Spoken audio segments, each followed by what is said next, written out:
Welcome to the Dynasty Academy. I'm Michael Washington with Mark Onks and Eli Manuel, who's on voice only right now at this point in time. Hopefully, his pretty little face will show up here and on the show. We are excited here at Dynasty Academy. We are bringing the show back. We took a little bit of a hiatus, and we are in conjunction with Shady Sports Network. I'd like to give a shout out to Sam for partnering with us and allowing us a platform to do this for fantasy football. First and foremost, Mark, Eli, how you guys doing? And welcome back. Are you guys excited to get this relaunched or what? Oh yeah, super excited.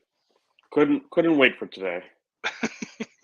It's been a little while. I mean, I can't remember the last show we did. I think it was November, maybe. No, it might have been sooner than that. That's 22, I think. 22, Yeah, right? Yeah. I So believe it's been so. a little, yeah, it's been a little over a year for that. So I mean, it's glad to get the band back together, and we have a new platform. Hopefully, we can reach some more people. First and foremost, what I want to do real quick is because we might have new listeners, new viewers who don't really know what Dynasty is, or Campus to Canton, which is a format, Debbie. or Devi. What we do here at Dynasty Academy is we cover those specific ones. We do throw in a little redraft once in a while, and maybe a keeper league or something here and there, but it's not very often. Dynasty is basically you just run a GM, you run an entire team, you hold on to it. There's rookie draft picks, et cetera, et cetera. So it's basically running a team in fantasy. Devi is, it varies from league to league, but basically you draft the college rights to players. They don't really do anything. They sit, and then when they come to the NFL, they're yours. And Campus to Canton, there's a couple different ways you could do this one as well, but primarily the main focus is the college team. You draft deep, and it scores for you. And then there's an NFL side as well. And when those players hit the NFL, they transfer to your college as well. Those are the basic ones. We'll obviously break it down a little further for you. Do you have anything else? For the most part, the Campus to Canton roster of college players is just bigger. So Yes. it's very similar to Devi, just a lot bigger in actually having the college players. And a lot of times you're having guys that probably will never see the league. You're just trying to get something points wise out of them also. Yeah, and that's a different strategy because you want to try to get some players that can score points for you that you may be able to start week in and week out, but may go undrafted and not hit the NFL. There's Eli's beautiful face with that awesome mustache. Look at that mustache. It's incredible. So today's show, basically what we wanted to do is kind of get our feet wet and get back together with the band here and focus on the top 20 fantasy quarterbacks, non-rookies, if I'm correct, right? Non-rookies, which we will focus on later, in Dynasty format. So, or I guess it could qualify for Devi and Campus to Canton as well because they're very similar in that sense. Yeah. Yeah, Yeah. all of that is done the same for the side of the NFL. Right. They're all dynasty leagues. They just have extra spice to them. Yeah, for sure. And that's kind of what we wanted to do. And we did a poll. We got the Dynasty Academy poll up. We'll talk about those results a little bit later on in the show as well, right? That's what you want to do as well. We did a little rookie consensus polls. Yes, for the upcoming 2024 rookie draft as well. We will focus on those results, maybe breeze over them a little bit as far as what surprises us, what doesn't surprise us, et cetera, of that sort. Now, I don't know how you want to do this, Mark. This was your suggestion as far as the top 20 quarterbacks were concerned. Eli, are you prepared for this? Did you get your top 20 in? I did. Ask. Okay, perfect. I wasn't sure. There's a good portion of them that I don't want to draft personally, but they're on there.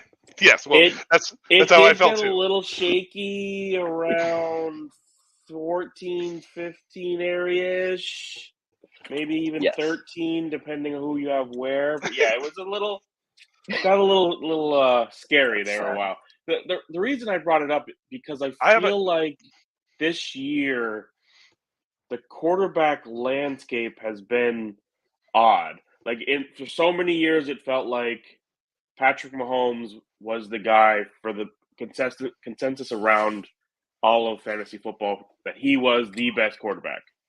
But then we saw him this year with that offense not being as dynamic.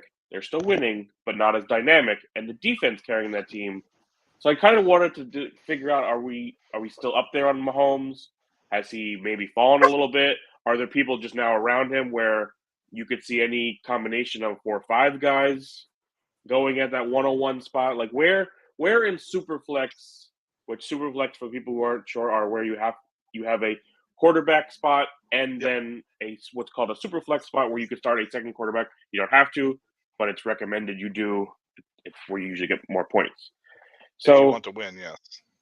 yeah, for most of the time, I did win a Superflex league once with just one quarterback. I have as well, but that team was loaded. So yeah, it was rough getting through the playoffs. Wondering, are we going to get there with my sixth wide receiver playing instead of a second quarterback? I won return this year with only one quarterback. See, there you go. This year, a return was a very competitive league. I mean, so to win that one with one quarterback is a pretty testament to how well that roster must be built. Yeah, for sure. And the way that I looked at this, for me, anyways, is I feel like the top five, my top five, anyways, are all fairly interchangeable. I think the top four you can make a case for sure, in my opinion, and I'd be okay with it. The fifth one, yeah, I could. Would you call that your tier one then? Because I ranked them out, but then I tiered them also on top of that just to kind of see, like I would call it my tier one, with some guys in the tier two maybe being in by themselves because they have tier one capabilities, I guess. So I would say probably. Put it this way: would you how many of those guys would you take if you had the 101 and you were, let's say you had 5 leagues? Would you take all 5 of them at least once in every league, or would you double up somewhere? I would consider 4 of them at the 101. There's one guy that I think would be like 102, and I would have to consider him. In my sense, then that would be tier one. Then that would be your tier one would stop at the 4. Eli, what about you? How many of your guys would you take at 101 if? And Eli, don't mention names. We're going to go backwards from 20, so don't mention any names. Don't mention any names yet. Oh, we are? Oh, we're going backwards from 20. Oh, I didn't know that, but okay. We're going to do a countdown for 20. Yeah, we don't have to spend a lot of time talking about a lot of them, but we're going to do a backwards from 20. Like I want to hear each individual thought process, like without it being like major, you know. Probably it's right in that 4 to 5 range. So with your 5th guy, would you take him as a 101 pick in a league? If you had 5 leagues that you had to choose a guy, would you take him in one of those at least? Yeah, I diversify enough. Okay, so that would be 5. I would say mine is probably actually only 3. I would say there's only 3 guys that I would for sure at this point take with my 101. I'm very curious to hear this list. So how many? I'm very curious too, because we haven't really talked about this stuff a whole lot. There's been some chat going in some of the leagues already about next year's quarterback rankings, and so I'm curious. Well, it's also kind of a hard assessment too, because you're talking about a year for the most part where a lot of the top quarterbacks had down years for the most part. You know, whether it would be injuries or just overall down years. And how much of that 1 year window plays into your rankings as far as the long term is concerned. Like that always plays a factor into this as well, in my opinion. So it's a very interesting dynamic to kind of see with this. So I'm very interested to see where we landed with some of these guys at the top and how we addressed it. Can you guys see about how many tiers you might think you have throughout your entire list? I have about 4 tiers total. Yeah, I think mine's about four total, probably. It's hard because once you get past that first tier, I feel like tiers 2 and 3 just get much bigger. For me, I have about 5 in each of those. Tier 2 is about 5 players, tier 3 is about 5, and then tier 4 is that just like bottom grouping of guys where maybe I feel a little bit better about one, but I really don't about pretty much the group of them. So there's about 7 of those guys. I could see about. Honestly, I think I got. Yours are probably a little more spaced out because you said you had 4 or 5 in that top tier, where I only have 3. So that's where my bottom tier becomes a little bit bigger than yours. Yeah, I probably have 4 total, but mine are more spaced. Where my tier 2 is probably 6 guys. And my tier 3 is 5 guys, and then my last tier is like 4. But you have a smaller bottom tier. Yeah, some of these guys though I think have upside that could jump tiers. So it's hard because what do you assess when it comes into that? You know what I mean? Like that's kind of where I'm going with my thought process on this. So let's start with 20 then. Let's start with 20. Eli. Oh, Eli, sorry, how many tiers do you think you have? Five tiers? Yeah, okay, for the most part, I will say my same guys. Yeah, my tier 1 and 2 are way closer than like tier 3 and to tier 4. Yeah, that's where it really just. Yeah, I agree with that. I think tier 4 is going to be where we see a lot of difference here, in my opinion. It's very possible. I mean, big differences in these guys. It's very. I don't know possible if we'll even have a consensus across with this grouping of guys. Okay, well let's start with 20. Now, mind you, for those of you out there, there's 32 quarterbacks obviously start in the league. We had 63 total that started actually a game this year. There's a lot of free agents. There's some people that we don't know what the quarterback situation is going to look like. So at least for me, and I don't know how you approached it, Mark, I kind of focused a little bit more on guys that are a little bit secure in where they're going to be next year, more than I did those free agents. So like there is a certain guy on my list that's not on my list that I think could be a top 20 quarterback. It just depends on where he goes and what's his rehab going to look like from an injury. So that's a key spot too. Like I want to keep that in mind. I included people who I believe will have a job. Maybe they are a free agent, but I believe they will have a job next year. So, that's why I said I think this grouping is going to be the craziest of the entire list. All right, we'll start with your 20th. We'll go with you first. We'll start off with your 20th. My number 20 is Will Levis. And I believe he keeps that job. It's a brand new coach, offensive coordinator from Cincinnati. Now, one thing to say to that, Jake Browning, I'm assuming, is a free agent from Cincinnati, the quarterback who stepped in for Joe Burrow. So I could see Tennessee bring him in for a little competition, knowing the system. But the general manager is still in place from Tennessee, who drafted Will Levis. And I think Will Levis played well enough to probably get that job for one more year. So I have Levis right now as my 20. That's fair. I think that's a fair assessment. I will say that Levis was just outside my 20. Eli, who's your number 20 at this point? Derek Carr is about right where I put him. So I ranked 24 people total, but yeah, I put him at 20. I feel like he had a good enough year in that system to. He's got a 4-year deal. They've got good talent around him, realistically. Outside of, we got Kamara at 28 now, I believe. 29. 29 actually, it could be. Yeah. Not, so we'll see what that team does next year. The whole Taysom Hill experiment is kind of coming to an end, I feel. Winston's there as a backup, but that's irrelevant. So I got Derek Carr at 20 there. Yeah, Derek Carr. The only thing with Derek Carr to me that worries is if that team does not win in 2024, it's completely getting blown up. The whole thing is getting just nuclear bombed, I think. I fully expect the Saints to bring in another wide receiver and kind of focus on a little bit something in the draft to kind of help them out.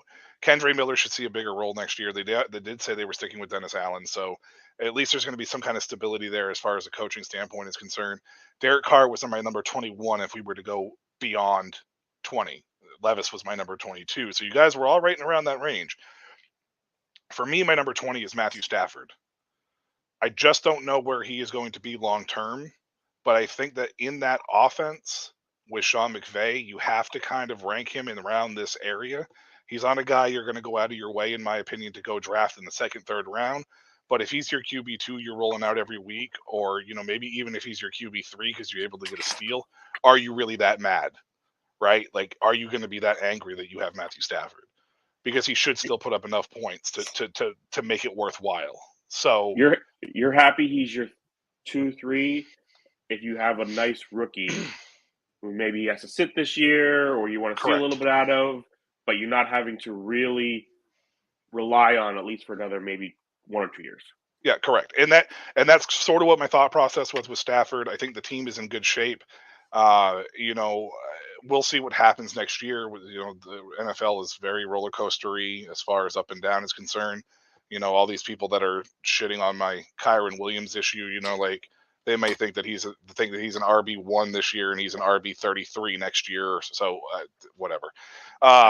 People have Kyron Williams in like the top 10 overall players. Good. I hope they do that because I remember Peyton Hillis. I remember Peyton. I remember James Robinson. Yeah, I remember James Robinson too. Yeah, all those first round picks and stuff. Who's Doug Martin? James Robinson. Doug Martin. Yeah, that's another good name. Nice name drop. Muscle hamster. Oh, by the way, I didn't tell you guys. Did you guys see that Chris Marshall committed to Boise State? So he's back on the map. He's at Boise State with Caleb Williams now. Not Caleb Williams. Malachi Nelson. So that's interesting, actually. Yeah, I think it's very good. All right, number 19. I'm curious about this one. Mark, who's your number 19 on this list and why? This is my Kirk Cousins. So I think Kirk will be back in Minnesota. That team, outside of the defense, but I think the defense play a little better. That team is built to win currently. And Kirk was having a very good season up until that Achilles. Now, the team wasn't playing that great, but they had other issues other than Kirk Cousins. But you have Justin Jefferson. You drafted Jordan Addison, who looked very good in absence of Justin Jefferson and with Justin Jefferson. You've had a few guys be your third wide receiver, which, whatever. You want to have a rotation, it doesn't make a difference. Kirk was playing well. And with Achilles injuries, guys are coming back quicker. Kirk isn't a mobile guy to begin with. He moves just fine, but it's not like he's Lamar Jackson having to run around. So I don't worry about his mobility. I think they bring him back on another 1-2 year deal. And if not them, possibly Vegas. So that's why I don't worry about Kirk. And that's why I have him on my list. I think it's possible Cousins could end up in Atlanta. Raheem Morris, though, is going to be the interesting one. And Zach Robinson, who sounds like he's going to come over to be the offensive coordinator for Atlanta, is going to be interesting to see what they decide to do. Eli, who's your number 19 here at this point? I hate my number 19 here, but I felt like it was the slot I had to put him is Bryce Young. Okay. With age, and I don't think they give up on him immediately. So interesting to see what they can do moving into next year. They did hire a coach who's been very helpful in resurrecting some quarterback careers the last few years. Dave Canellis. I don't want to give up. He wasn't, he's not the other prospect that we've got on these lists, right? But he's got. I feel good about taking him there with his age in Dynasty. Yeah, and Bryce. And we are talking. We're talking about a guy that was probably in the top 14 last, coming into his rookie year, getting drafted.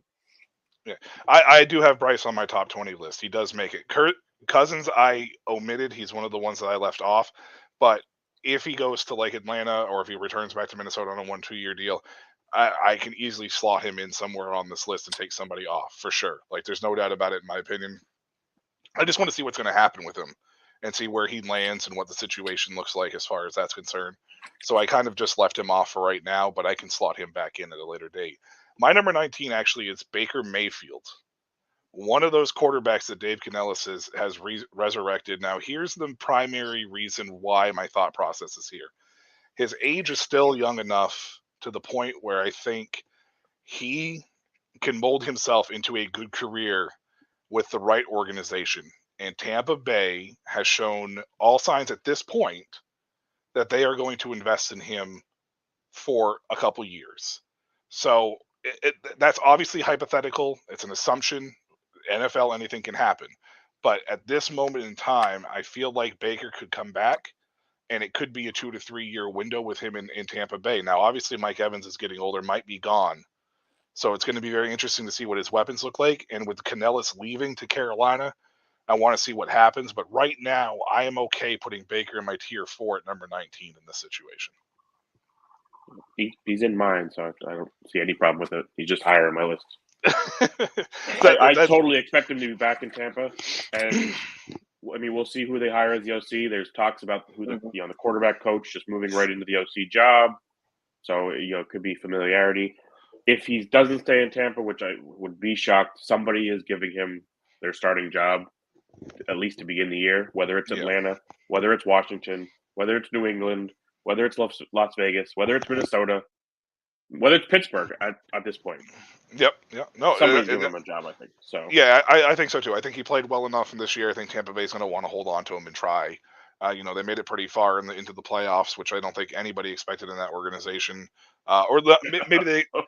Maybe they expected in the organization, and nobody else expected it as far as in the NFL community is concerned. So I got Baker at 19. They could all say they expected it. There is absolutely no way they expected it to be in the divisional round with a chance to beat the Lions to go to the NFC Championship game. Not a chance. So I'm still in tier 4, but I want to say something real quick about those two guys that I had. For me, Matthew Stafford is trending downward in my tier 4 just because of age and what he may do. Baker Mayfield is trending up. My next guy is trending down at 18. So if that makes any sense, but they're in that window. I only have 2 more in my tier 4. Mark, you said you had like 90 inside the tier 4. So yeah. Eli, you said you had 5 tiers. How many more do you have in the 5 tiers here? So my tier 4 got one more in tier 5. You got one more in tier 5? Okay. My 18 is Baker Mayfield, so we don't really need to. Okay. That's who I have at 18. So okay, so one spot up. Eli, who's your last tier 5 guy? Stafford. Okay, so we went through that already as far as that's concerned in that situation. Yeah. My third tier 4 guy in number 18 is Tua Tagovailoa. And to me he's trending downward. Yeah. Look, I get it. His team is loaded with speed, weapons, whatever else, but still over the course of the last 2 years with him as the starting quarterback, they've only had one game against a team with a winning record. They have not looked good against teams that win. And when you take certain players out of the equation, Tua does not look good. Without Tyreek, I don't think he has nearly the year that he had this year. So I get that there's weapons there, and I get that those weapons kind of mask a little bit what Tua does. I am not sold on Tua in Miami. I am honestly probably avoiding him unless I end up with Tyreek or Jalen Waddle on my team.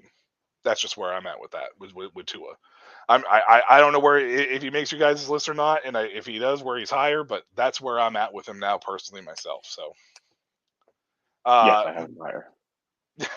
Well, I'm sure you do. I'm sure a lot of people might have him higher than where I have him at 18. Mark, you're number 17. This is Eli's favorite quarterback ever. I have Deshaun Watson at 17. Oh, God. But again, tier 4. So he's just I feel like I had to have him in my top 20 because he's going to be the starting quarterback of Cleveland, and I feel like he's finally going to have a full season with them finally. And we saw what they did with Flacco. If he can at least play as well as Flacco did, then the team can do well. So, but again, we're talking about 17. So it's not even a guy who, we're not thinking highly of at this point. But I just feel like with his talent, he can't have just lost the quarterback that he was 4 years ago, because he was a very good quarterback at one point. Yeah. Eli, is this the start of tier 4 for you? Yeah, this is the start of tier 4 for you. So who's your number 17 here? This guy, if we're talking trending, this guy would still be trending up for me depending on what happens, but Baker Mayfield. Yeah. So that's fair. Baker Mayfield, so yeah, I'm going to put him on there. Go ahead. I'm saying I'm going to put him on there, and I'm going to hope that I can get him as a steal in any startups. Yeah, I got Baker trending upward as well, and he's sitting in my tier 4, so I think that's perfectly fine. My last guy at tier 4 is a guy who's kind of just leveled right now because I don't really know what to expect, but it's a guy you mentioned already, Eli, and that's Bryce Young. I got him as my last pick in tier 4. He's a guy who has the upside to climb the ladder, but right now with Carolina being kind of a mess, and no offense to Dave Canellis by any means, because I think it's kind of a smart hire when you look at what he's done for the last 2 quarterbacks he's worked with, in Geno Smith and Baker Mayfield. I also feel like, though, this is a pick that you make when your top 5 choices are all saying no or hired somewhere else. You know what I mean? Like, I feel like this is a choice where it's like, like, oh, so who can we get to clean all the outhouses? And it's like, hey, Daryl, come on over. And Daryl's like, dur, dur, dur, dur, dur, dur, and comes over and is like, I can do it for you. You know what I mean? Like, it's nothing against Canellis. I just don't know how much that leap is. I don't know if that makes sense. I think it's a very scapegoaty type of hire. He's not Bill Belichick. He's not Jim Harbaugh. Right. He's not any of those names that if you're going to end up firing him in this season, like Tepper seems to like to do in Carolina, right, people are going to be like, what are you doing? So it's a very safe hire. It could work out very well. Well, yeah, of course. It could definitely work out in Carolina's favor. But is he a developer of quarterbacks, or is he just a guy who resurrects quarterbacks? Like, right, that's the other thing too. Like, like Geno Smith and Baker Mayfield, they needed resurrection per se. They weren't really developed under him. So can he develop Bryce? Because it's not like Bryce's career needs to be resurrected. I mean, it looks like it was dead on arrival, but that's Carolina and how much of a nightmare that situation was. The reason I don't have Bryce Young in my top 20 is, I was not very high on him to begin with. I do not believe he should have been the number 1 overall pick, even before they made the pick. He was not the best quarterback in last year's class, in my opinion. Right. So I don't view Bryce Young and his stature and the way he plays the game as being that great. He played on Alabama teams with amazing talent around him, and it made him look better than he really is. Yeah, and that's very possibly the outcome with Bryce, and that's kind of the primary main reason why I kind of have him like not really trending in any one direction.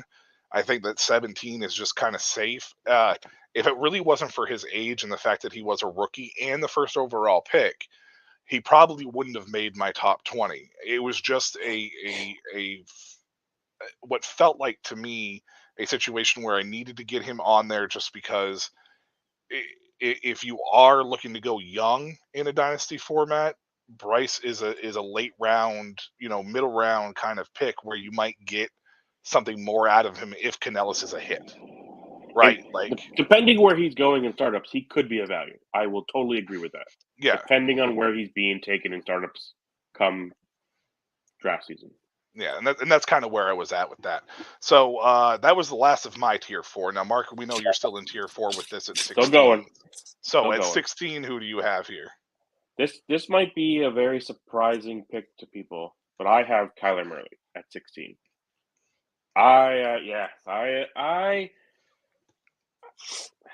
He's going to be the starter there. They are hitching their wagon at this point to him. I think the reason is because they didn't feel like trying to find other options at this point. I think they're going to try and make it work with Kyler. Can't unload that contract either, though. Well, and that team did play well down the stretch, beat some teams, did some things. So maybe Gannon has whatever he needs, and it helps Kyler. They look to be in prime position to get one of the top 2 wide receivers in the draft. Trey McBride looked very good this year for that team. James Conner is fine. I'm assuming they'll be looking at adding a younger running back to that mix. I just like Bryce Young.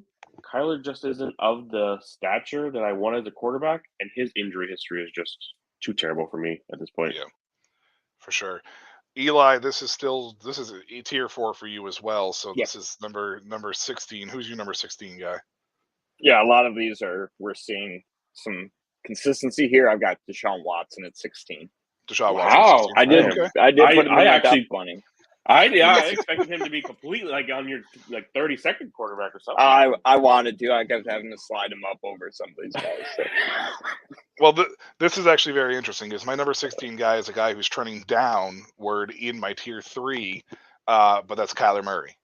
I did put him in this list only primarily because of the fact that, similar to what you said, Mark, he is going to be the starter there. They seem to have a clear-cut decision that he is going to be the guy.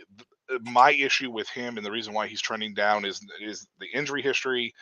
I also don't think he's actually a very good quarterback as far as like an NFL franchise guy is concerned. And that team on paper is a nightmare as far as lack of weapons and talent. Hollywood Brown is gone. James Conner is probably gone, even though he had his first 1,000-yard season. I don't know if he'll return. And they're going to get some young weapons, but if you take a look at their draft history, and I know it's a new regimen, so we'll see what happens, but if you take a look at their draft history on offense, it's not the greatest, at least in the most recent years. So we'll see what happens, but he is trending downward for me at the very tail end of my tier 3 list just because of that. Benjamin. Yeah. Ian Butler. Yeah, Keontae Ingram. I mean, you can keep going. I mean, Rondell Moore. Like him, but he's never getting him super late. You bring up Benjamin Ingram, but weren't they like 5th, 6th round running back selections? Who did they have before that? I thought Benjamin was earlier. Benjamin was like a 3rd round pick. Was he? I got it. Yeah, he was like a 3rd or 4th. I feel like we wanted him to be because we liked Benjamin coming out of college. I just don't think I thought he was more of a 5th, 6th. Possibly undrafted running back. I think Ingram was a late round pick for sure, but I mean, yes. Even with that case, 5th. But who did they have in front of him? That's my point. Like, James Conner has played well for them. Conner has played. James Conner, but he played well. Benjamin was 7th round. Who's the? Was he 7th round pick? Oh, I feel like there were some guys that they took though that were a little bit higher. That were a little bit higher that just were like absolutely dreadful. Like Rondell Moore has not worked out. No, Rondell Moore. Keem Butler was a bad pick. I don't know where they drafted a Butler, but I think Butler was the first pick of the 4th round. I remember people talking about being the 401 is not a terrible pick because it's the very lead of day 1, so you had 24 hours to think about the pick, and that guy's actually not as bad as everybody wants to make him out to be. Whatever. I mean, I don't really think Keem Butler's all that bad. It was just drops that were a big issue for him. So I mean, he's better as a tight end. If he had just been a tight end, he probably would be still in the league. He just wanted to be a wide receiver in a tight end's body. Played pretty well at a wide receiver for the Battlehawks last year in the XFL. I feel like he was more as a tight end for them too. But Mark, let's jump into your number 15 here. So this is still tier 4 for you, correct? Well, now in talking these out, I think I might actually have more 5 tiers. More of a 5 tier. Those guys would be my tier 5 guys. So we get looking tier at the 4 next here? 3, these next 3 guys, I probably would take over all of those guys every time. So I would say I'm probably more at a 5 tier at this point. Okay. So at 15 right now, I have Jared Goff. Okay. That might be a little low for Goff, but he did have his best season probably. Well, maybe not his best season ever because with McVay, he had some pretty prominent passing seasons. I think Goff is very good. If he's your number 2 quarterback /3, you're in a very safe position. I don't think he'd lose his job at this point with that team, but it's still somewhat up in the air of whether they're going to keep him for longer than next year. And we just don't know, will Jared Goff regress back to the old Jared Goff? So I'm a little reserved on him, but I would say he's probably my tier 4 guy now instead of the others are all tier 5. Okay, that's fair. Eli, you're still in tier 4 here at 15? Yeah, I want to make a sidebar note just because I was looking over having that conversation. Since drafting Murray, the Cardinals haven't drafted anyone on offense early to bring weapons around him. The highest pick was McBride. Yeah, so I mean that's pretty. And Rondell would be the next highest. And probably. Rondell, I was just saying Rondell would probably be that because Rondell was the second. And then we're looking at like Hakeem Butler at 401. So really nothing that they've brought in to surround Kyler. But again, Kyler's not my favorite quarterback. Cliff was so worried about everybody worrying about him drafting offensive players that he went the exact opposite and constantly went defense early so people wouldn't talk about him taking offensive players through. And Steve Keim kind of fucked his team too between contracts and the way he drafted as well, and he just made some really crazy decisions, and it set this franchise back a little bit, and we'll see what happens with him. It's just as far as Kyler's concerned, that's kind of where I'm at. So, 15, Eli. Kyler Murray.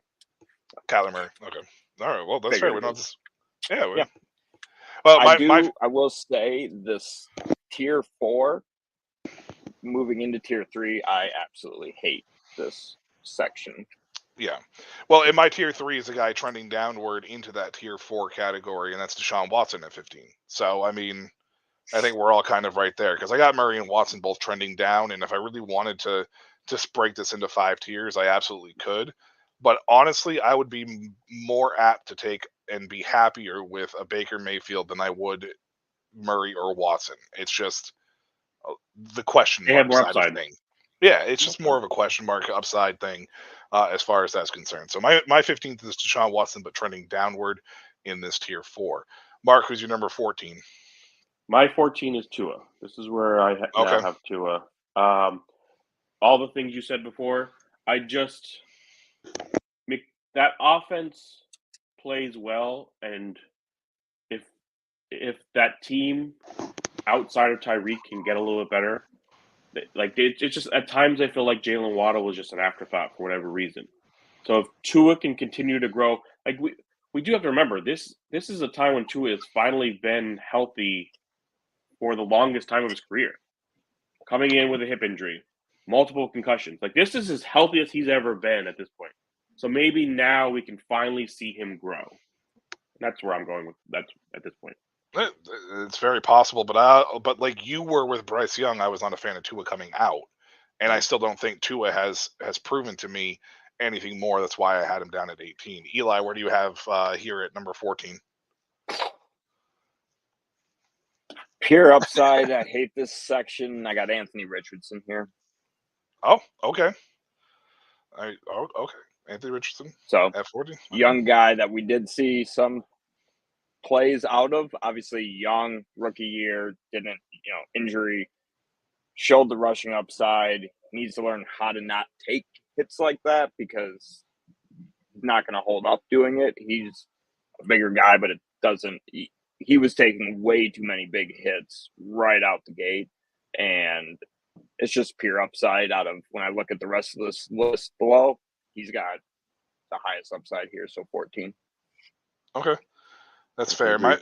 My number 14 is a guy who's kind of just sitting at 14, and he's my biggest question mark that I have on this list because we don't know what his future is going to be. But I feel like he is going to be a starter somewhere, and with his age and his talent upside, he belongs on my list, and this is Justin Fields at 14 for me. It's in the tier 3 category still, but he's kind of just sitting there. He's not really trending up, or he's not really trending down. I need to see where he lands to be able to point which direction that's going to happen. But I just feel like that if Chicago does go ahead and draft Caleb Williams at 1 and Fields moves on somewhere else, if he lands in a good spot, I think his ceiling is higher than some of the guys below him. So Fields is my number 14 in this situation, my tier 3. Well, that's Mark, a great segue because he's my 13. My 13. Yep. Justin Fields is my 13.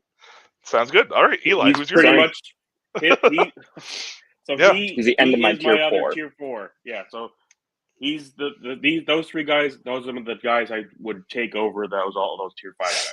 Fields, Tua, Goff, I feel like are very similar in so he was 13 for you too, Eli? Yep.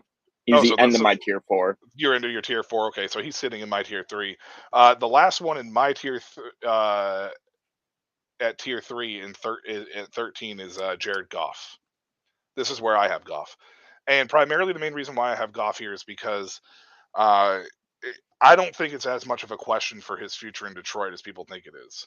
I think that this is an organization that loves Jared Goff. Brad Holmes specifically drafted Goff, made the trade for Goff, has belief in Goff. I think Dan Campbell, and I think they've all bought into that system. Even if Ben Johnson leaves, I feel like they're going to get an offensive coordinator in there that's very Ben Johnson-esque. And with the talent around him, I think that this team is going to continue just to get better and better and better. And even if you take a look at a standpoint from this NFC Championship game, they can upset San Francisco. I think this team is good enough that there's a possibility they could upset San Francisco. If that happens, I don't think Goff goes anywhere.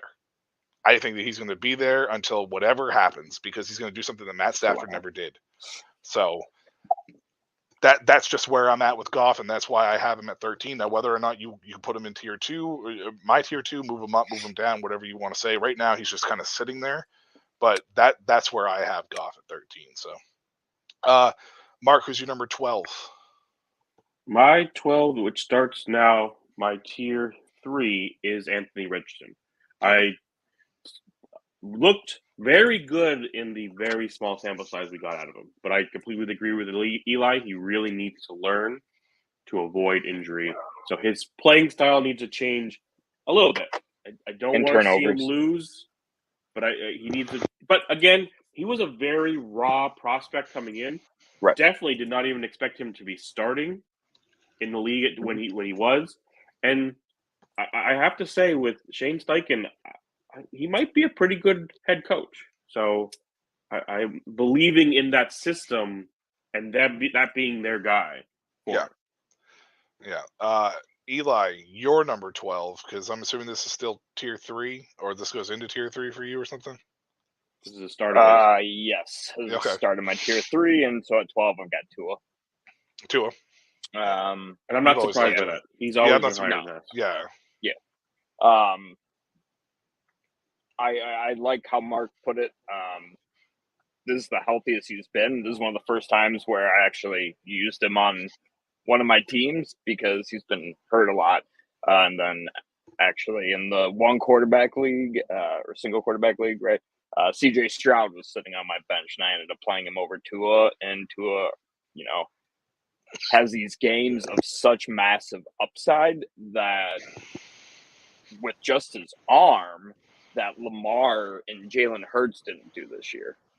So that's the one piece for me. That's why I have him here, is there's just so much upside there that if that team, if he can stay healthy next year and improve, he's got so much potential without having to run. Yeah. That's why I got him at 12. I can't put him ahead of or behind any of these other guys. Yeah, this is the start of my tier 2. This is my biggest tier, and I usually do my tiers. The reason why my tiers generally tend to be bigger in the middle is because the way that I look at it is these are guys that I would be happy with in that tier 2 range when doing a startup draft, without it being like rounds 3, 4, 5.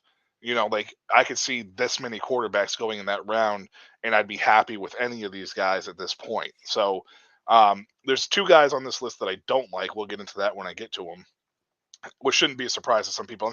I'm sure Mark has a clue as to who they are, but and Eli might even, because I'm sure Eli's heard me bitch about him. But right now, my number 12 in the start of my tier 2 and trending upward is Brock Purdy. Talent around him, age. The guy seems to have a very good grasp on Kyle Shanahan's system. It reminds me very, and I'm not calling him this player by any means, but it reminds me a lot of very Tom Brady-esque, where he's come in to ask to do what's good inside the system, learn the system, and eventually become the system. And I think that very possibly could be the case, especially if he continues winning the way that he's winning. Remind everybody that this is the second straight NFC Championship game that Brock Purdy has gotten to as a starter. He just didn't finish the last one because he got hurt. And hopefully, for his case, it's a different result this time, because I would hate to see him get hurt again.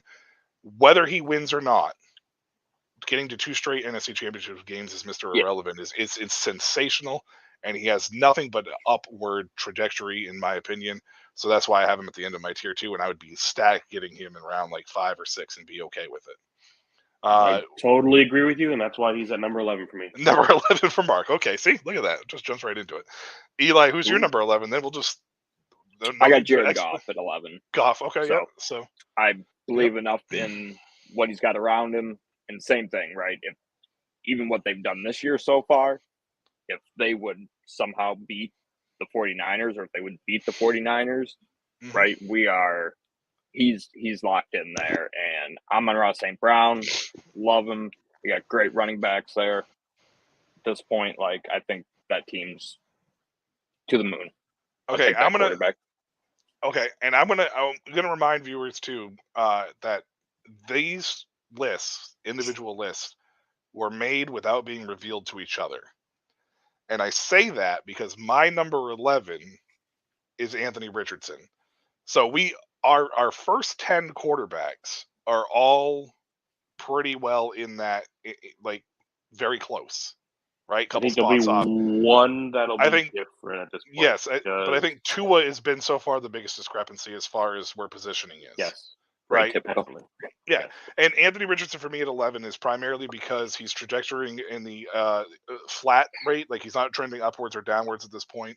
Age, size, the ability that he has, his upside is through the roof, but he also has the really low floor, right? It's the same thing that we saw with the Josh Allens of the world, the Trey Lances of the world. It's a very high upside with a very low floor. So it's going to stay at 11 for right now, but it could trend in either which direction, and he definitely needs to stay healthy. That's a key component for that. So Anthony Richardson, I actually put a star next to his name because he is someone I could see move all the way up into the top 5 next year if he truly develops and fall completely out of this list if he continues to do what he's doing. Yeah, for sure. I can see it. All right, now we're going to get into the nitty-gritty. Top 10. All right. This is still tier 2 for me in this range. I don't know where the break is for you, Mark. I don't know if this jumps into tier 2 yet or not, but who's your number 10? So this one for me, as I was doing it, probably surprised me a little bit, but it's Jordan Love. Jordan Love is my number 10. He, honestly, I never expected him to be anywhere near this level. Coming out of college, I didn't think he was that good of a quarterback. The Packers drafting him the way they did, and then Aaron Rodgers sticking around. I'm just like, and Love wasn't going to be that good. I don't think he's going to be that good. And he's totally changed my mind. He's looked phenomenal. He's had some down games, but he's still in only his first year of actually playing a full NFL season. He was a backup for 3 years, played the last however many games last year. And with the youngest wide receiver core I think a quarterback has ever played with, because every wide receiver, I believe, was a rookie or sophomore. Within the first 2 years. Yeah. And even the tight ends. The only players that had any age to them in the skill position were the running backs. And I think they will be different next year. Maybe the Jones gets a little 1-year deal or some restructure to keep him around, but I definitely think there's going to be new running backs in Green Bay. But Jordan Love looked wonderful. Number 10 for me, though, still. Mark, tier 3 still. Still tier 3. Okay. Number 10 for you, Eli. Is this still tier 3 for you? Yes. Okay, so who's your number 10? And this is where I have Joe Burrow. Whoa. Wow. Yeah. So okay. I've been struggling with Burrow for a while because he does have up and down games. Wow. Doesn't have some of the upside that the other guys have outside of the passing game. So there are some limitations that I see there. And so him being out for this year really, for the majority of the year, really just kind of had me. I dropped him very far in my rankings. Yeah. I would have normally had him in the 6 range. I can see that. This is surprising to me. I mean, I get it. It just the biggest shocker so far on this list, Joe Burrow at number 10 for Eli. For me, this is tier 2 still, but this guy is trending in the wrong direction, in my opinion. And it's a guy I absolutely fucking hate. Dak Prescott. There it is. I've been waiting. I'm surprised it's this high for you. I'm going to be honest. When we got to this point, I'm like, I can't believe I haven't heard this name yet. I will be completely honest with you, though. I still think that with the year that he had, CeeDee Lamb kind of, being the way that he is, I have to give Dak his props. I have to give him credit. He did put up really good numbers this year. He turned out, he limited the turnovers for the most part. I still don't think he's a fantastic quarterback by any means. I would not put him in tier 1. I do not see him ever reaching tier 1 in my opinion. He is trending in the wrong direction though, because their time I feel like is running out in Dallas. I feel like the leash is tightening. But with Jerry Jones apparently returning to Mike McCarthy again, who the hell knows how long that leash actually is? So I have no clue, but it really makes zero freaking sense to me why McCarthy's coming back. But with him coming back, I do not trust Dak Prescott, and I do not see him ever trending upward to me in this situation. So he's at my number 10, tier 2, trending in the wrong direction though. So he is my number 9. Here's number 9 for Mark. I don't view him the same way that you do. I don't think he's falling. I think I don't want to say he's trending up. I would not want him. Well, the next two guys, these next grouping of 3 guys, Dak is my last tier 3. The group will start. I could move one of the guys out of my tier 2 for Dak. I 100% agree. I don't think he'll ever be a tier 1 type of guy. He's not even a tier 2 type of guy at this point, and this was his best season. But I believe this is closer to what he could be on a normal basis. Whether he's not a winner, whether it was so odd watching this dysfunction on the sideline of that team that you didn't see all season. It made no sense. It came out of nowhere. It was just out of nowhere. Like all of a sudden, him and CeeDee Lamb were just like so dysfunctional. And they were so great all year. But I believe Dak could be a good quarterback. If he's my QB1 because the first round went 8 straight quarterbacks, then I'm a little worried, but I'm not that worried if he can continue. And I think it's a better chance McCarthy goes than Dak does at this point. I don't know. I get it. I see it. I mean, I understand it. It's just for me, I don't trust it. So Eli, who's your number 9? Is this your still your tier 3, Eli? This is the end of my tier 3. This is your last tier 3 also? I have Dak. So you're at Dak as well. Yeah, Dak. I think everybody. I'm not a huge Dak fan. It's that Cowboys organization, Mike McCarthy. What people want to call him, an offensive genius, whatever. I'm a Packer fan. I had to live with that. He got to deal with, he got Aaron Rodgers and that team, and then you've got CeeDee Lamb, Dak Prescott. We talked about this previously on the show.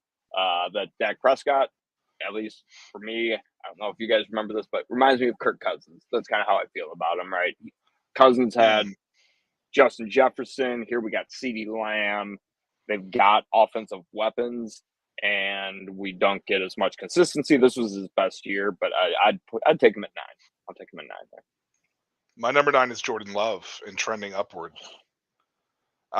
Same exact reasons why you had him at 10, Mark, for the most part. First year as a full-time starter, did it with some talent. Now, Green Bay's wide receivers are all really good. I discussed this a little bit in our chat when they, went on to beat Dallas, pretty handedly. Like they all do something very, very good, and they do everything else really at a high level. Like so, they're excellent at one thing, and they're really good at everything else. All 4 of them can do that. It's just Christian Watson needs to stay healthy so he can be utilized more. Outside of that, though, the first 3 guys I'm perfectly fine with. And because of that, I feel like we're in a window with Jordan Love, even though he might end up being one of the highest paid players ever to in the history of the NFL. It sounds like that's what's going to happen in June, or at least that's the rumor running around. These receivers are young enough that they're going to be able to build that rapport over the next few years, and Jordan Love's numbers are only going to get better as long as he can continue to improve and not start resting because he had one good season, right? So, but he's trending upwards for me in this direction. Tier 2 for me as well. Number 8, still in the tier 2 for me. This must be the jumping for tier 2 for you guys, correct? This is my start of tier 2.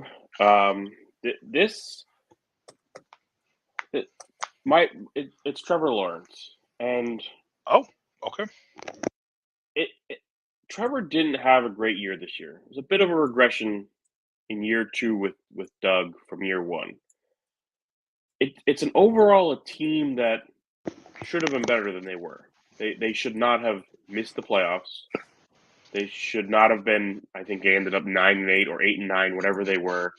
There is too much talent on this team to be in that position. So whether it's just him still being young, I don't know. I don't know whether it's Doug Peterson. And maybe year one was just so rosy because Urban Meyer was so terrible that Doug seemed like this great. And then when they really got to know Doug, because he didn't have a great finish with Philadelphia. So I really like Trevor Lawrence, and I wish I could put him higher. But at this point, the guys I had ahead of him are just more just have done it more of it so far. Even one of them being a rookie quarterback ahead of him who has shown just a better game so far than Trevor Lawrence. So I would hope Trevor Lawrence can turn it around because I do have a lot of shares and believe in him, but he definitely needs to, in this offseason, do something different, whether that's getting with the wide receivers more, something has to change for that team. Eli, are you with us? I know you might be on audio. Okay, so number 8 for you, you're tier 2 here. I just got I turned my camera off because I was laughing too hard for a second there because Trevor Lawrence's season was so forgettable that I forgot to put him on my list.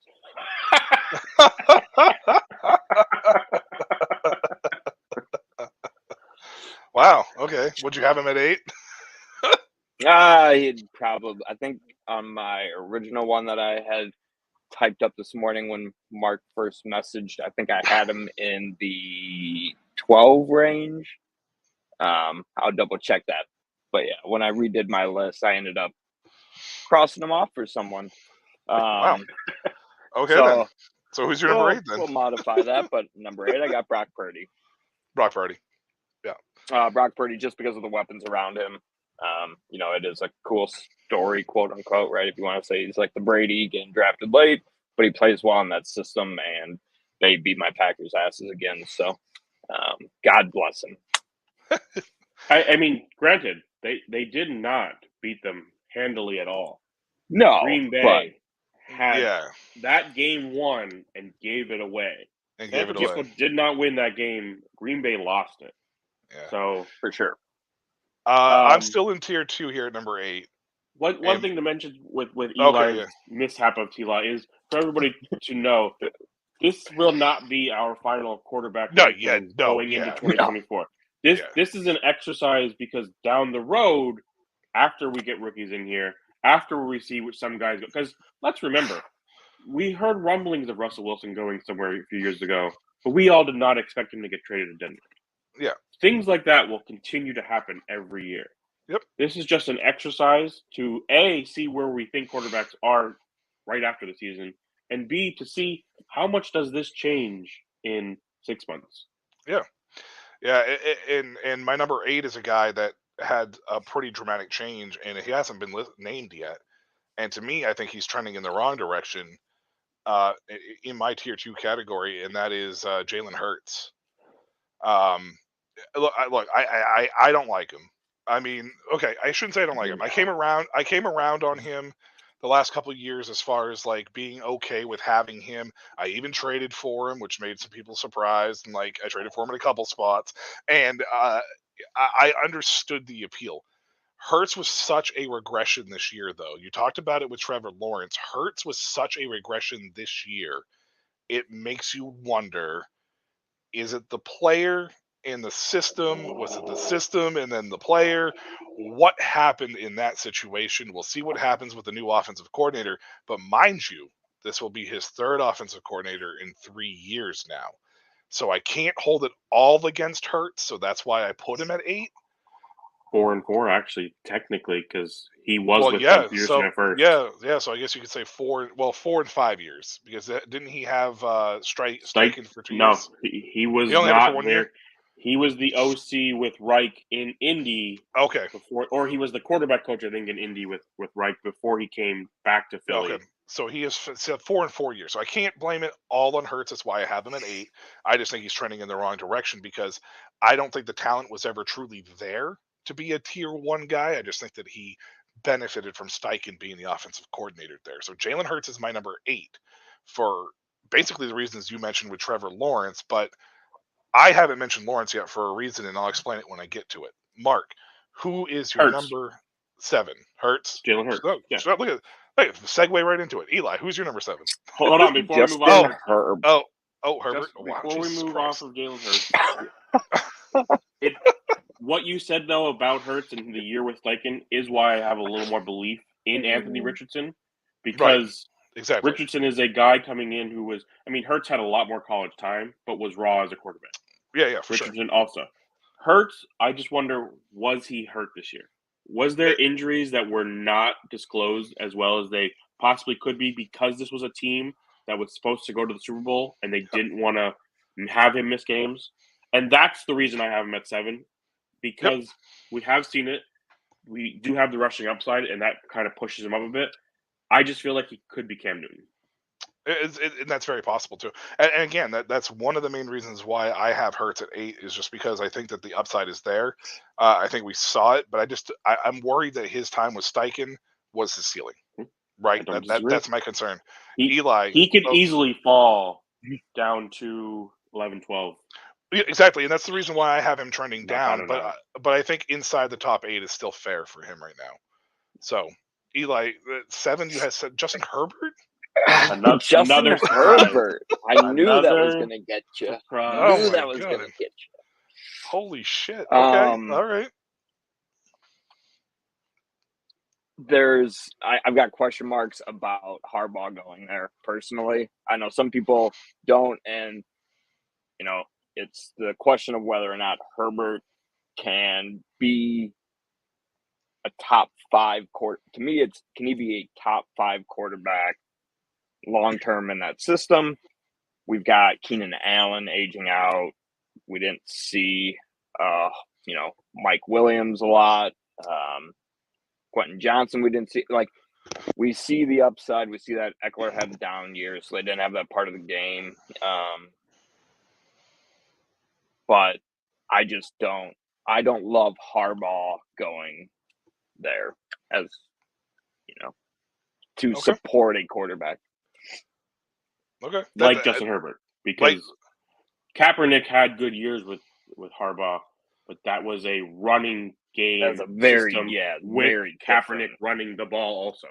Yeah, Harbaugh never really has had a quarterback who was the type of quarterback Herbert is. Let's be honest. He's always been a running game guy.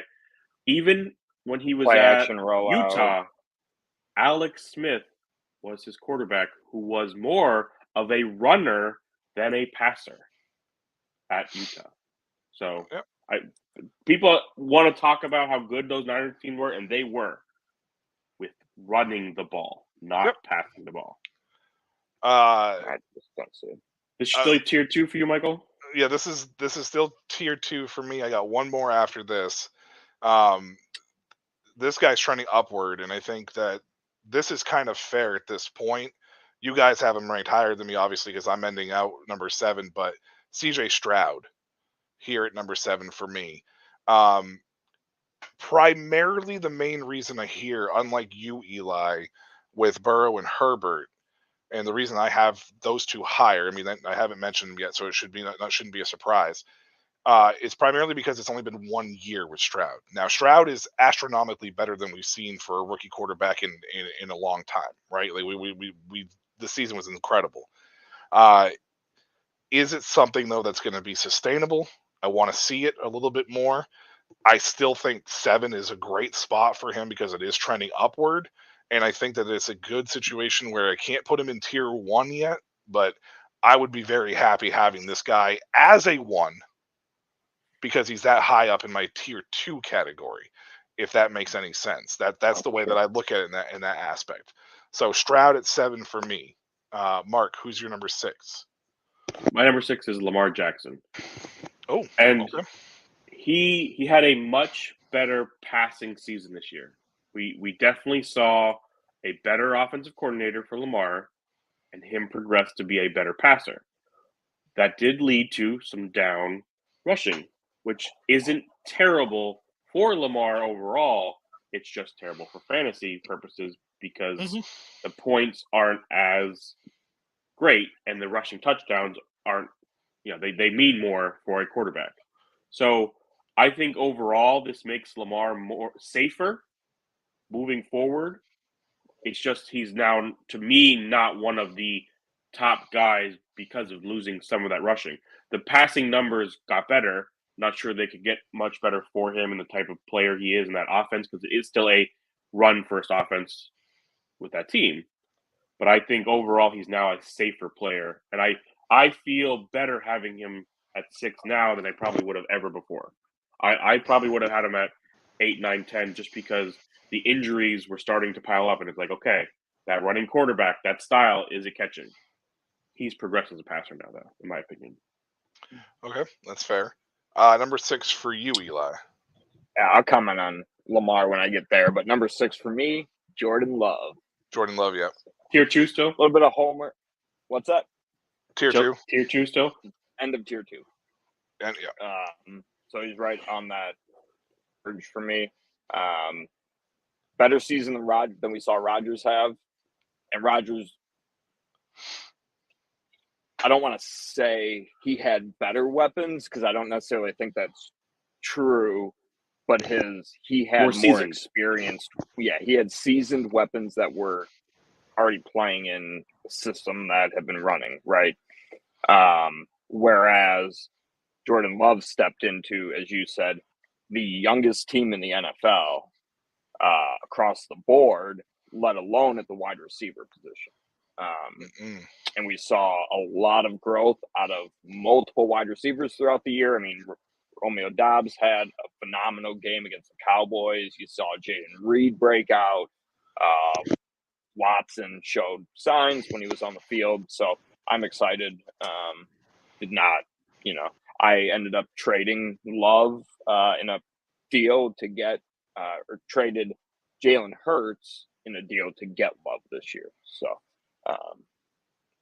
that's where I'm at. I think it's just a safer move at this point. I mean, yes, Love could end up being nothing, but I think at this point it's a safer move getting Jordan Love, because I'm assuming I don't remember the trade, but I'm assuming you got Jordan Love plus. I traded Hurts and Baker for Love, Rashee Rice, and then moved I got an early second for a mid-late third. Yeah, so you got a guy you have similar, close to each other, and you got a Rashee Rice, which at this point looks like a top young wide receiver in the league. So yeah. My number 6 is the end of my tier 2. My number 5 guy was kind of on the cuff, but I'm going to put him in tier 1. But this guy is actually trending down in the sense that I took him out of tier 1 and placed him at number 6, and that's Trevor Lawrence. And primarily the main reason why I did this is because the way that I view his rookie year is a wash. I don't count it because it was Urban Meyer. His rookie year to me was the first year he had with Peterson down there. And I feel that the second year was that sophomore slump, right? Christian Kirk got hurt. The offensive line was kind of a, hit or miss. Cam Robinson missed a ton of games this year. Cam Robinson, for all that he is, where a lot of people don't really like him, he kind of was the cement to hold that offensive line together because that team was much better when he was there. They missed the playoffs. Jacksonville was moving in the wrong direction. I don't think it's going to stay that way. And I think that this team is only going to get better down the road. It's just going to be a matter of how is it going to be done. They're going to need to hit in this draft to add some kind of offensive line piece to just help out the run game.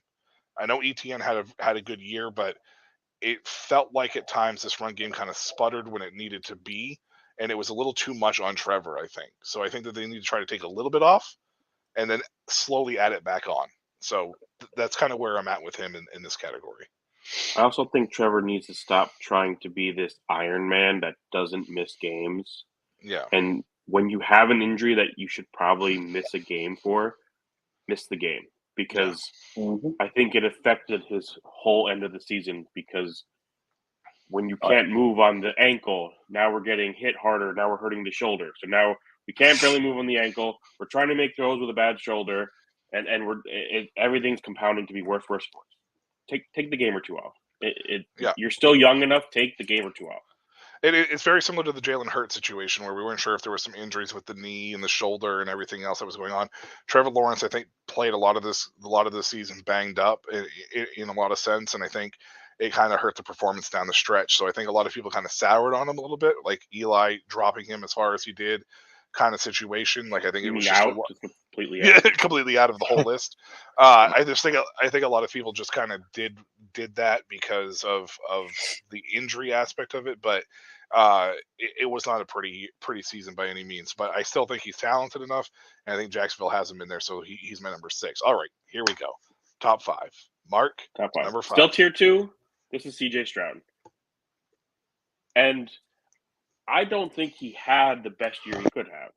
I think it still could get better as this team grows with him, and DeMeco Ryans being a rookie head coach grows with him. Not saying that I could see him move above the number 5 I have him at now, but he only finished around 10, 11, however it was your league scores as an overall fantasy quarterback. I just think he grew as the season went along. Also, didn't start off like this gangbusters, and then just he kind of, as this team got better, he got better. Didn't have the greatest skill players around him. Now Nico Collins looks much better, I think, than anybody ever expected him to be this good. I like Nico Collins. Tank Dell, much better than I expected Tank Dell to be. They need a running game. They need to continue to build. But I just see this offense still ascending instead of hitting its peak already. Yeah, for sure. Eli, you're number 5. Tier 1. Jalen Hurts. Yeah. I had a feeling you probably had him inside the tier 1. I mean, it's not really surprising, and I can't make an argument against somebody putting him in in tier 1. To be honest with you, it's not for me. It's not that I don't see it. It's just I don't trust it. That's kind of where I'm at with it. I avoided Hurts for the most part. I got lucky, we'll call it, in leagues where I was getting him in the 5th round of startup drafts. Okay. Incredible value holding on to that. I ended up when I end up 4th place in a league where I'm sitting with who my number 1 quarterback is and Jalen Hurts at the time, and didn't win the league. And it's like, I've got 2 of the best quarterbacks, so we gotta, at that point, I'm going to move him and get the value here before there is the potential that it goes south, right? So he is trending down for me. Last year, he would have been in my top 3. But when I've acquired him, it's been at value. Yeah. My number 5 is Sam Howell. No, I'm just kidding. It's a total joke. No homer pick there. No homer pick there. No, my number 5 is Justin Herbert. This is the start of my tier 1, but I could put him like in that little bridge gap. Primarily, the main reason why I put him here is because I feel like Herbert has overachieved with a really bad fucking coach. Brandon Staley is god-awful, horrendous, and I'm so glad that he got fired finally. And I think that this is, with Jim Harbaugh coming to town, it's not Jim Harbaugh necessarily being the main reason why I put him at 5. It's just that Jim Harbaugh coming in at this point in time, I think gives him a more likely chance to succeed. Now, whether or not that actually happens is a different story. I don't think Staley had a single clue as to what to do with him, and I think it hurt Herbert overall. So my number 5 is Herbert, but it's not it's that bridge. Like, I'm not sure which direction he can go in. It can either go up or down. So he's in my tier 4. Or sorry, my tier 2 still. He is my number 4 quarterback, and I love Justin Herbert. I think he has amazing upside. He does need to win more games. That is a team that loses too much. I really think Brandon Staley is terrible at making decisions all around, but especially in the 4th quarter. And I almost wonder that Herbert constantly felt like he had to try to put the team on his back, and he made too many bad decisions by doing that.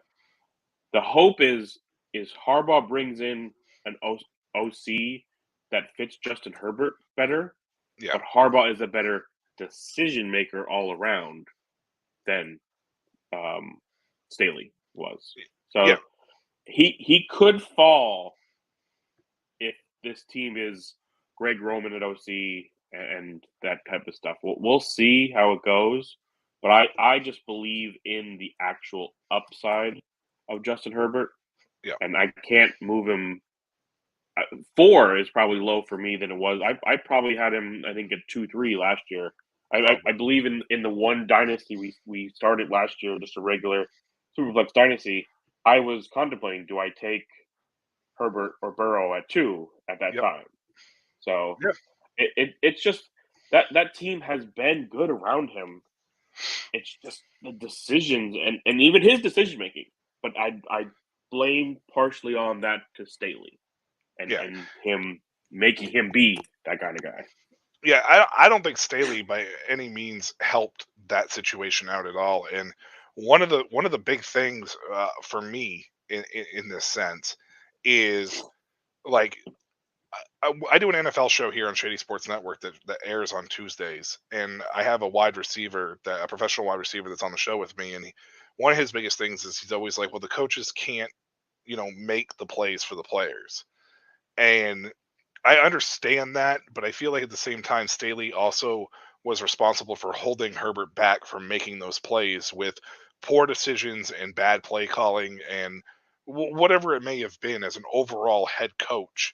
And I also almost wonder also if there was a lack of confidence that Herbert felt coming from Staley because it almost felt like he was trying to overcompensate too much in that sense. Obviously, that's just pure speculation. There's no assumption there, but it hurt Herbert overall. We have to believe that they were all looking over their shoulder, wondering, okay, is this the week he's going to get fired? Is he going to get fired? I mean, even before last season, people were calling for him to get fired after their collapse. Yeah, at the end of that season, it's them holding on to Staley was a very odd thing. I mean, I don't really know the Chargers' track record with coaches. But they just felt like they were holding on to Staley for way too long of a time. Yeah, for some reason. Eli is back with us. Number 4, Eli. Who's your number 4? This is tier 1 for you, correct? Lamar Jackson. Lamar Jackson. Let me just say, I did take Herbert at 101 in the league. How'd that work out for you? Not great.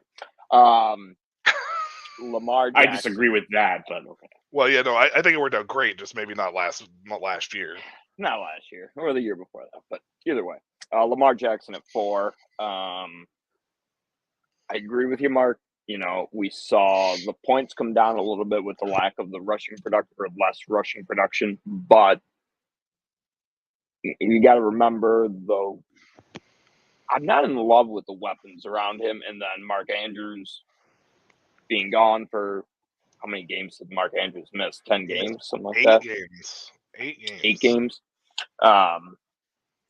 That's one of his primary weapons. So we're talking Odell Beckham, Rashad Bateman, who we did see some games out of. It reminded me almost of the Packers, where you had this sporadic, this guy's put up points, this guy put up points. There's not a lot of consistency there. So we'll see what they build around him, but I still have him at 4 just because the upside's there. Yeah. My number 4 is Lamar Jackson as well. This is tier 1 for me. Zay Flowers looks like he may be legit. I don't know if he's truly a wide receiver 1, but I think that he fits this system really well. And if they can find somebody to maybe fill that gap, it's fine. But I think they have a really good core with Mark Andrews, Isaiah Likely, and Zay Flowers. As long as those 3 can continue to kind of grow together with Lamar, the other receivers can kind of fill in here and there. I think it's okay. The opposite is for me, Mark, was with CJ Stroud. CJ Stroud might be higher than Lamar Jackson than me in the long term. Is Stroud actually ran more or scrambled more? I don't feel like he did that. I feel like he was a passer first and kind of ran less. He's always been. He was, even at Ohio State, he's not a runner. So Stroud is not that kind of guy.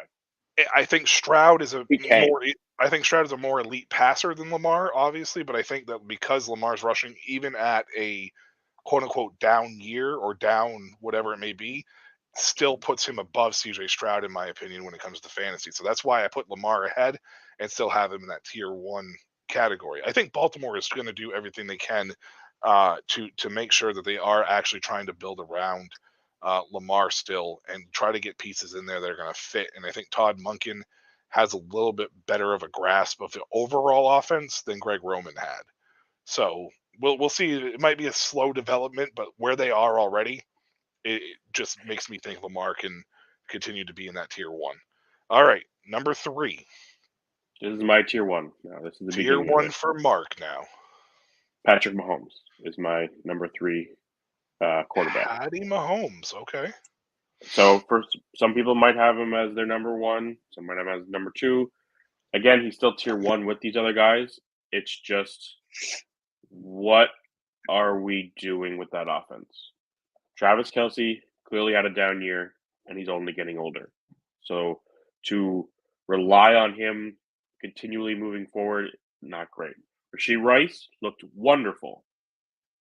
Everything else on that offense, Isaiah Pacheco wasn't bad, but he's not this dynamic player either.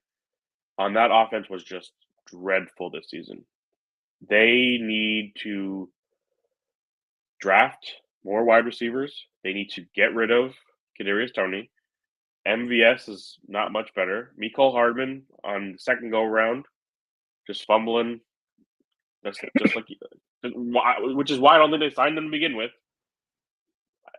I just that offense just looked so bad at times that I'll take the other 2 guys I have ahead of them probably 90% of the time. Yeah, I'll get to Patrick when I reveal where he lands with me, but can't argue with really anything that you said there. But I will say that this Kansas City Chiefs offense was actually probably better than most people realize. They actually finished 9th in the league overall, so it was actually better. We're talking overall. about an offense that was probably first for so many years. Yeah, 9th for them is dreadful. I still think it's just better than people realize, though. But for fantasy purposes, I totally other get offenses are terrible. Yeah. Well, I mean, I think it was a down year for offenses in general for the most part. Eli, who was your number 3? Might surprise you, CJ Stroud. It doesn't surprise me. You hadn't said him yet. I knew it was coming. I mean, maybe he forgot him too. Another AFC South. To me, at this rate, with you taking Trevor Lawrence out, I'm expecting you to say Will Levis at number 2. So I mean, right. I mean, you tried putting Sam Howell in your top 10 or whatever. No, I didn't. So CJ Stroud to me missed 2 games, but still finishes the number 11 quarterback. Granted, we did already bring that up. Numbers were slightly down this year compared to what we have seen for some teams. With that being said, only 5 interceptions. Like, he played really clean for a rookie, and the explosive plays were there. And again, as we've talked about with some of these quarterbacks, is we're talking about quarterbacks that are doing it without what we would consider elite talent around them. We already talked about Brock Purdy, who's further down on our list, with arguably the best surrounding talent of anybody on this list. I mean, I don't know if you can argue that with Christian McCaffrey, George Kittle, Deebo Samuel, and Brandon Ayuk. Yep. So CJ Stroud doing it with Nico Collins and a terrible running game at 22. I'm all in. Yeah, no, and with Stroud, that's fair. I think that's totally fair. It's more just I want to see a little more consistency from it. Is it something that can be sustained? That's just my only question. That's my biggest thing with him. I just wouldn't feel comfortable taking him at 101 or 102, in my opinion, and feel like that I may not get a down year out of him or something along those lines. That's the only reason why I had him down a little further. I love CJ Stroud. I would be happy with him being my first quarterback, but I just wouldn't want to take him in that top 2 or 3. My number 3 is Josh Allen. Wow. For all of the reasons you mentioned about Patrick Mahomes, I have to question about Josh Allen. Now, both of you know that I like Josh Allen. I am a Josh Allen fan. I think Josh Allen catches a lot of heat for things that other quarterbacks get passes for. And I don't think that Allen necessarily gets the credit that he deserves in Buffalo because they ask him to do so much. They basically, pretty much everything. But with that being said, Stephon Diggs is most likely gone. 31 years old, had a down year. I mean, he disappeared completely in this game against Kansas City this past week. Gabe Davis is not it. Khalil Shakir is a slot receiver. Don Kincaid looks like a very good tight end.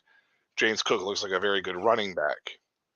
The cap hit jumps from 16 million to 41 million or 31 million next year, or whatever it is, 38 million, something in that range, 31 to 41 million next year for Josh Allen. It's only going to get harder for Buffalo to win. Now, when it translates to fantasy purposes, are they going to be able to get enough talent in there to cause a plateau or increase of fantasy things for Josh Allen? That's just my opinion on that. So I had a tough time with this. I still would be okay taking him at 101 because I think that my top 5 are really, really close in the sense that I would be okay with it to diversify. I just, with Josh, it's very tricky because you have to make sure from a fantasy perspective that you're not going to get him at a point where he's good for 6 games and then gets hurt and misses a season because he's asked to do even more than he's already doing. And when you're already doing everything, how much more can you pile onto that? So that's why Josh is below the other 2 quarterbacks for me at 3 in this case. Mark, number 2. Joe Burrow. Joe Burrow is my number 2 quarterback.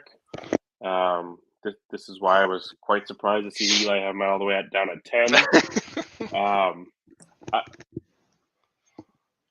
I don't look at Joe from this season. He started out with the calf strain. Again, probably shouldn't have been playing at the beginning of the season. But these young quarterbacks, for whatever reason, feel like they need to be out there at all times. He then, I believe, hurt his shoulder a bit, then has this wrist thing, walking around with a wrist guard on his wrist before the game, in the game, then hurts his wrist in the game. Weird things. I believe in Joe Burrow. Now, most likely he's losing T. Higgins and Tyler Boyd. But I think they bring other pieces around him. I just think Joe Burrow is good enough that what you have around him doesn't matter as much. And that offense really didn't miss a beat without him, which I think speaks to Zach Taylor and those guys around him rallying around Jacob Browning. Because it's funny, they actually finished him and Browning finished back-to-back at 24 and 25, playing almost similar amount of games. They had very similar stats, but Joe Burrow being injured in a lot of those games. So I still believe in Joe Burrow. I think Cincinnati is a good team, and I would take him one-on-one 45% of the time. 45, yeah. Eli, is this who I think it's going to be? You're going to say something right here, I think, at 2. Who's your number 2? There are only 2 guys Kermit left. the Frog. Yeah. Huh? Kermit the Frog. Only 2 guys Patrick left. Mahomes. You got to remember, who's the other guy for Eli? Well, there's only 1 guy now left for him. Yeah. Did you say Dak? Dak? CJ Stroud at 3. Did you say Dak somewhere? Dak for him was at 9. Number 9. Oh, that's right. Okay, sorry. I thought you hadn't said Dak yet. I thought you were going to say him at 2. No. Because you left Trevor Lawrence off your list, so I don't know who. So I was trying to piece it together, and I'm like, who the hell? Okay, so you got Kermit at 2. Okay, all right. Yep. Patty Mahomes. Yeah, same. I mean, down year by far for what we expect from that offense. But to me, it's still my top 2 guys. I feel like they're very safe. They're still in their prime. And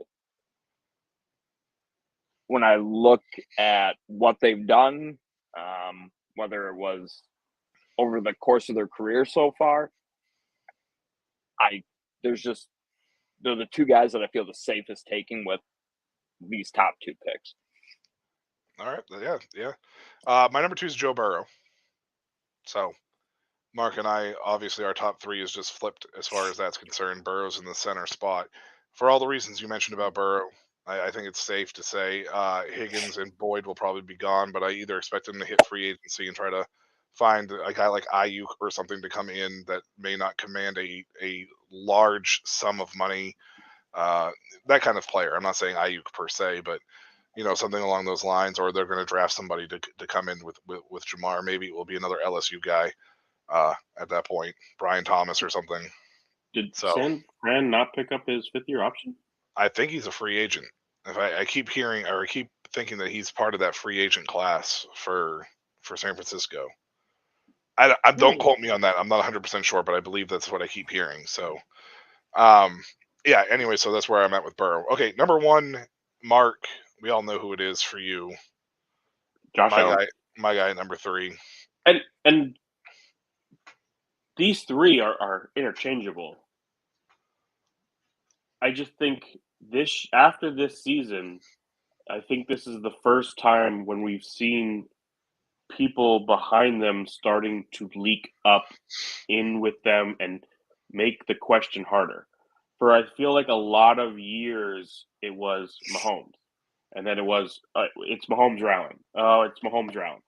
And now I feel like it's like, okay, well, yeah, it's probably still Allen, Burrow, Mahomes, but should we take CJ Stroud because we're getting 4, 5, 6 years extra off of him? Should we take Lamar because he still has rushing ability and he's a better passer? Should it be Trevor Lawrence? These guys are starting to, I think, the tier 1 is becoming less locked in than before. And maybe after next year, it goes back to the other way because these teams turn it around.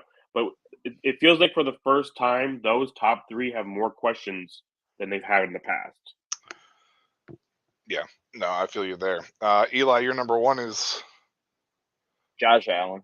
Josh Allen. Yeah, my number one's and my number 1's Patrick Mahomes. I think Rashee Rice is going to develop nicely for him. I think they're going to bring in a little more weapons around him. I think that they're going to continue with trying to help or maybe focus on a tight end that they can try to get in behind with Travis Kelce, even though I think Noah Gray may be that guy down the road. But I still think until the elite talent happens, Mahomes is there. But like you guys, I think my top 3 are all interchangeable. Top 4, top 5 in my case are all fairly interchangeable. And I think I would be happy with really any of those guys. So, yeah, I understand the question marks around Josh Allen. My biggest struggles are talking about a guy that the last 4 years finished 1, 1, 2, and 1. Yeah. Oh yeah. Yeah. Even in a down year. Yeah. This year, obviously, the extra rushing touchdowns offset some of the passing inefficiency, but I expect to see that balance out again. Obviously, they need to figure out weapons around him, but I'm confident that they're going to continue building there. Yeah, me too as well. Yeah, so that's going to do it as far as our top 20 is concerned. Mark, do you just want to run down? Let's get a little preview for the next show. If you want to run down just what the poll said, we polled Twitter for the top 12 rookies, or where would we draft the first round, basically. And our results were, to me, a little surprising, but at the same time not super surprising. So, Mark, if you want to run those down, we'll preview it because we'll break this down next week. Is that what we're going to decide to do? We'll break this down next week, and we'll, maybe do a top, 10 running back or top 10 wide receiver or something. We'll figure it out for you guys next week, but this will definitely be part of it, breaking down this top 12. So go ahead and run down the list real quick. So what I did was I put up polls. I chose 4 players who I believe could go in that range. It is considering it to be a Dynasty Superflex tight end premium type of league. Mainly that's just the norm for leagues anymore. If you're not playing in Superflex tight end premium leagues, get on the bandwagon. It's the norm now. Just do it. There's no need to play any other way. PPR is the norm. That's why nobody says it anymore. So if you're asking questions, you're going to get an answer with PPR in mind. So if it is standard, you need to put that, because nobody plays that way anymore either. So what I did was I placed 4 players and then let X, I guess it is now instead of Twitter, vote X. on who they would take with the 101, 102, etc. What we ended up with was Caleb Williams, quarterback, with the 101. Marvin Harrison Jr. at 102, wide receiver. 103 was Drake May, the quarterback. 104 was Malik Neighbors, the wide receiver. The 105 was Jaden Daniels, quarterback. Brock Bowers, tight end, at 106. Now, I know both of you, I think, were surprised to see him that high. I was surprised to see him that low. Rome Adunze, wide receiver, at number 7. Troy Franklin, wide receiver, at number 8. Brian Thomas, wide receiver, at number 9. Keon Coleman, wide receiver, number 10. Michael Penix, quarterback, number 11. And Xavier Worthy, wide receiver, number 12. And one thing all of you might be saying to yourself was, I didn't hear any running backs. You are correct. At this point, there are no running backs in this first round consensus mock rookie ranking. And we'll get into it and break it down next week. There's a couple surprises for me. Running back not being in the top 12 is surprising, but not surprising to me as well. Obviously, we'll get that to you as well next week. Thank you, guys. This has been fun. I have missed this, and thanks to Shady Sports Network once again for giving us this platform, giving us a chance. Make sure if you are listening to us, you hit subscribe on the YouTube channel. We're going to be doing a show every week. Well, I think we're going to do a flurry of shows every week, and then maybe go every 2 weeks until we get, because once you hit the off season, it's kind of off season. It's kind of the off season. So this might be the prime season. What are you talking about? This is Dynasty right here. I don't mean this. We'll figure things out.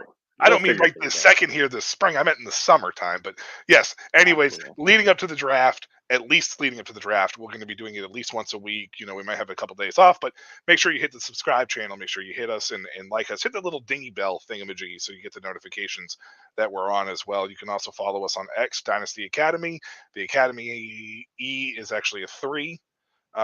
So you can hit us up there too as well. But all our content will be through Shady Sport, or all our podcasts or show will be through Shady Sports Network. So for Mark, for Eli, I'm Michael. Have a good night.